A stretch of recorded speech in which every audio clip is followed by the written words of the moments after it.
Welcome to the Deep Dive. Today we are going to dive deep into Minecraft. I know, it's that blocky game, right? But believe me, there's a whole lot more to it than meets the eye. There really is. So today we're going to uncover the origins of this cultural phenomenon and look at the tech that makes it tick. Yeah, I'm really excited to unpack that too. Now it all started with this guy, Marcus Notch person. He was the mastermind behind it all. But he didn't just snap his fingers and Minecraft appeared. He had a pretty interesting background in coding before all this. Yeah, he was already a bit of a rock star in the programming world. He'd worked on a massively multiplayer online game called Worm Online. Worm Online. Yeah, and he, even worked at King.com. King.com. Wait a minute, that's those the company behind those addictive games like Candy Crush. Exactly. So he wasn't just some random guy in his basement. No, he had real experience. He was like training for Minecraft. Yeah, he was. Yeah, and he also did those Ludum Dare events. Ludum Dare. Yeah, those are like those crazy coding marathons where developers are challenged to create games from scratch in just a couple of days. Oh, wow. Yeah, so that really, honed his skills. Yeah. And pushed him to experiment and, come up with new ideas. So what sparked the Minecraft idea? Was it one of those like eureka moments, Well, it all started with a game called Infiniminor. Infiniminor. Another block-based game that really kind of caught his attention. He was like, hey, there's something here with this blocky world. Uh-huh. The potential for just endless creativity. Mm-hmm. And that's when the idea for Minecraft really took shape. Infiniminor was like the seed It was. that blossomed into Minecraft. Absolutely. But it's funny because Minecraft, it wasn't like this big planned out thing, It started as a personal project. A personal project? Yeah, something that he was tinkering with in his spare time, on the side while still working his day job.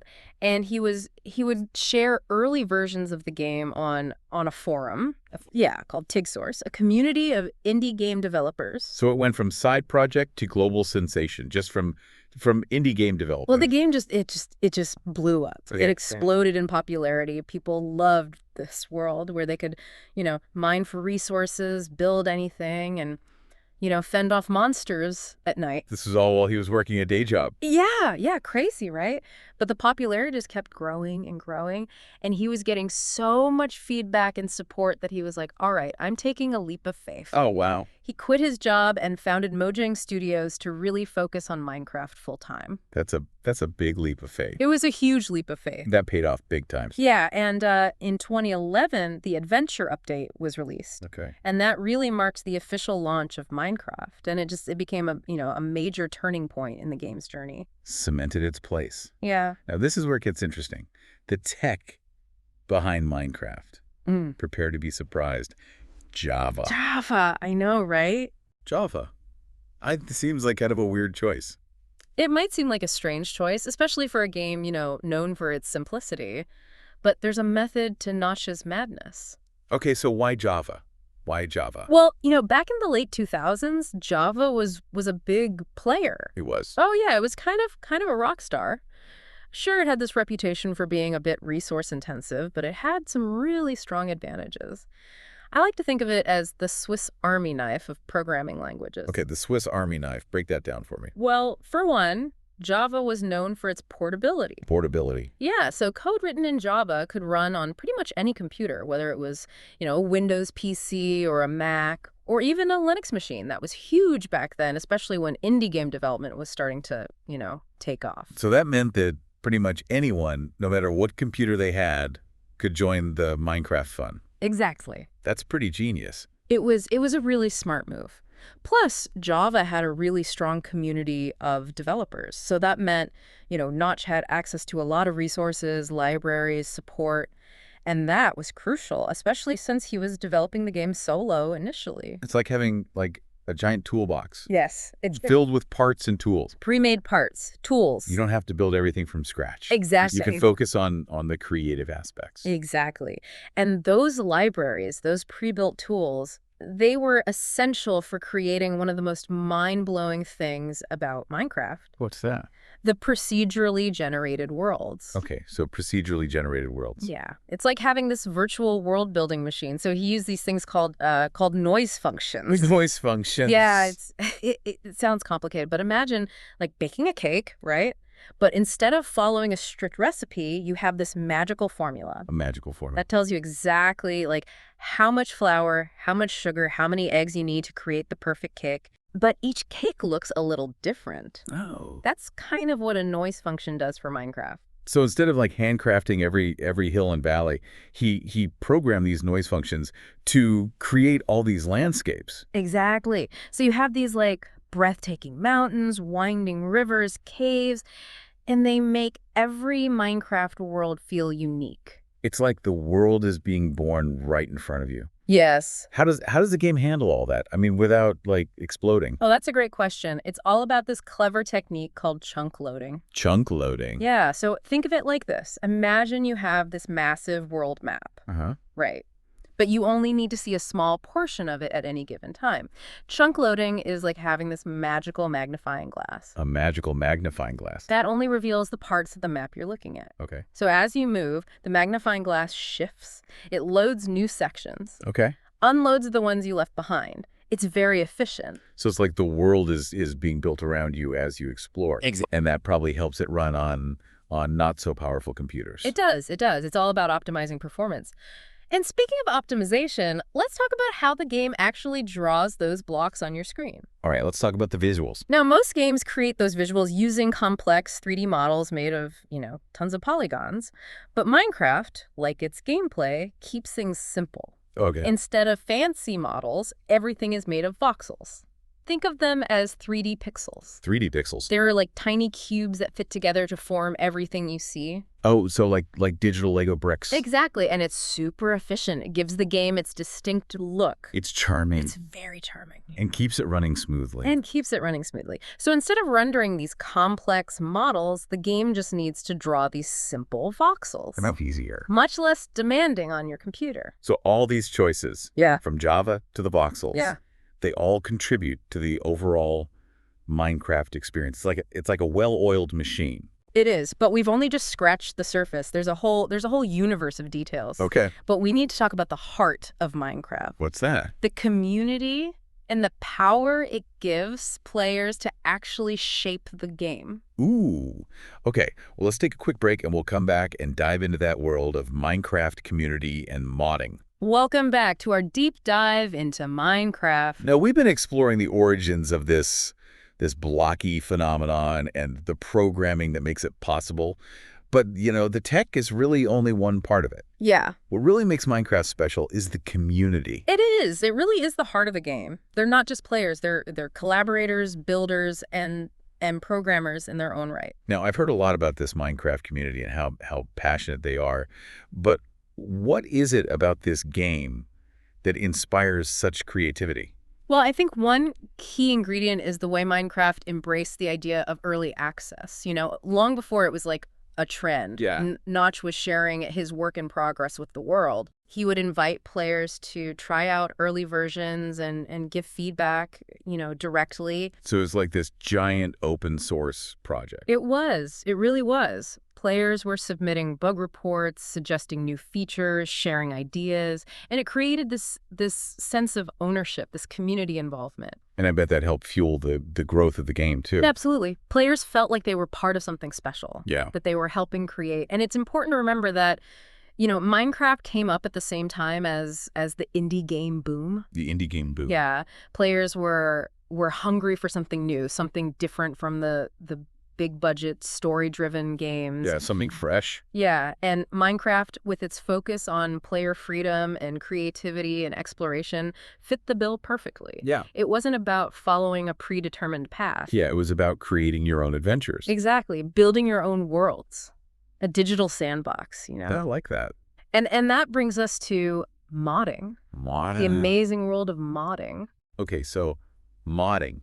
That sounds pretty techy. It is a bit tech. Break it down. What exactly is modding? Well, modding is essentially the art of modifying the game. So players can tweak the code, add new assets, even change the gameplay. It's like taking Notch's creation and adding your own spin to it. So it's like, you got the Lego blocks. Yes. But then you create your own set of instructions. Exactly.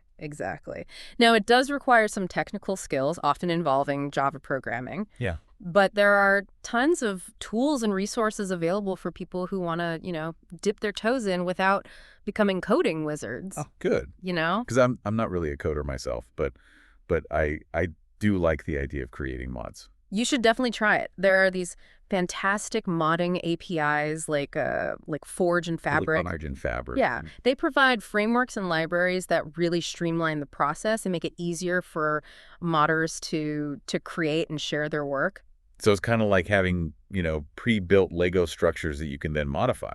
Exactly, yeah. And then you have tools like Mic Creator, which lets you create mods using a visual interface. So much more accessible. Much more accessible. So there really is a path for everyone. There is. And the beauty is that the modding community is incredibly supportive. That's great. You'll find forums, wikis, YouTube tutorials. Everyone's eager to share their knowledge and help others get started. It's just this really collaborative spirit I love that. that permeates the whole ecosystem. Everyone working together to build this giant, ever-expanding Minecraft universe. Exactly. And the possibilities, Yeah. I mean, they're endless. Are truly endless. You can add new dimensions filled with fantastical creatures, revamp the graphics, introduce magic systems. I mean, even overhaul the core gameplay mechanics. It really is a world where your imagination is the only limit. It is. And that's I think, a big part of what makes Minecraft so special. It's not just a game. It's a platform for creativity and collaboration.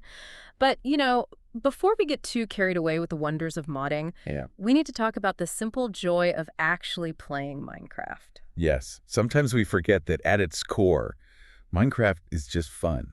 It is. It really is. Whether you're a seasoned veteran or a first-time player, there's something magical about stepping into that blocky world. I agree. There's just something satisfying about, mining and crafting and building. It's almost therapeutic.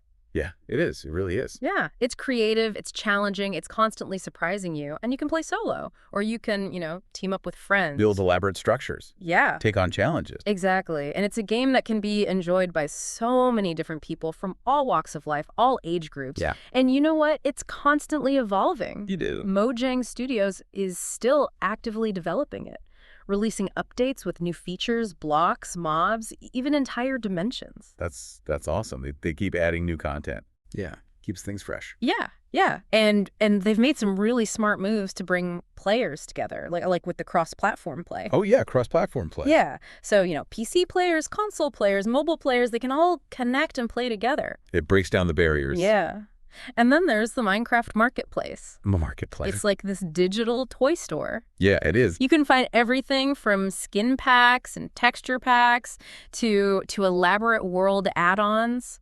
It's incredible to think that a game that started as this humble personal project, I know, right? it's grown into this massive universe. Massive. And it's still got that indie spirit. It does. Yeah. Which is awesome. It's a testament to creativity and community and embracing the unexpected. It really is. Yeah. It really is. But our Minecraft adventure isn't over yet. We've explored its origins, the technical brilliance, the community, the modding, but there's still more to uncover. When we come back, we'll delve into Minecraft's legacy, its impact on popular culture, education, and beyond. Welcome back to the Deep Dive. We've gone on quite a journey with Minecraft, from its humble beginnings to this vibrant community and all that tech stuff. It's amazing what started as this simple blocky game, right? I know, right? But today we're talking legacy, the impact of this blocky behemoth. That's right. We're talking cultural impact, even education, the power of play. Okay, well, let's talk numbers. Just how big are we talking here? Well, hold on to your hats, because Minecraft has sold over 238 million copies worldwide. 238. That makes it the best-selling video game of all time. Wow. That's more than Tetris and Grand Theft Auto. More than Tetris, more than Grand Theft Auto V, more than Wii Sports. That's insane. It is. It's a global phenomenon. So I've heard that Minecraft is being used in education. Oh, absolutely. Absolutely. It's become an incredibly powerful tool for educators all over the world. Really? Yeah. I mean, teachers are using it to teach math and science and history, even art. So it's not just kids building castles and fighting zombies. No, they're actually learning real world concepts. Think about it, Kids can learn about fractions, by dividing up resources, building working circuits, using redstone, even design their own cities. So it's learning disguised as fun. Exactly. It makes it so much more engaging. I can see how that would be effective. And it's not just formal classrooms. Oh. It's inspiring a whole generation of aspiring game developers, artists, entrepreneurs. It's not just about playing the game. No, it's about understanding how the game works. And using that to create. And using it to create, yeah. I mean, look at the incredible things coming out of the community. Those giant replicas of cities, the redstone contraptions, the adventure maps. It's like the whole community is a breeding ground for creativity. It is. And let's not forget the social aspect, bringing people together, forging friendships, creating these shared experiences. Mm-hmm. Yeah.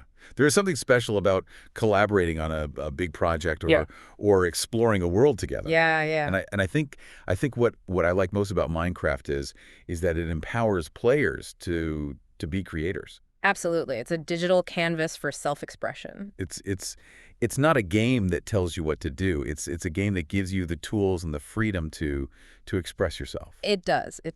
And it reminds us that even in this world of complex technology, sometimes the simplest ideas can have the most profound impact. Minecraft is truly a testament to human ingenuity, a celebration of creativity. It is. And it's a world brimming with possibilities. That's right. Waiting to be discovered. One block at a time. So go forth, fellow explorers, and create your own adventures in this blocky world.